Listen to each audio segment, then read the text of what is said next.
आम पाखरे एक बहुत भल खबर अच्छी कि भगवान आमको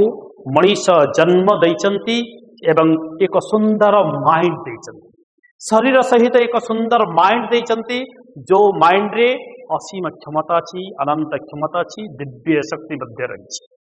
जदि छोट कीटटाए आमको दंशन कर दिए ताहले आमर मृत्यु हो जाए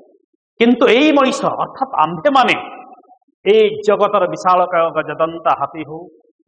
कि विषधर सर्प हिंस्र बाघ हो बा दंशन लिप्त मधुमक्खी हो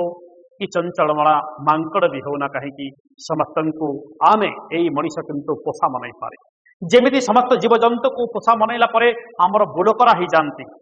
ठीक सेमिति आमर मन को जदि आमे पोषा मन नहीं पारिले ताहेले जीवन में जहाँ चाहिए ताहा आमे करि परिबा एवं अनन्य सफलता पाई परिबा। धन्यवाद।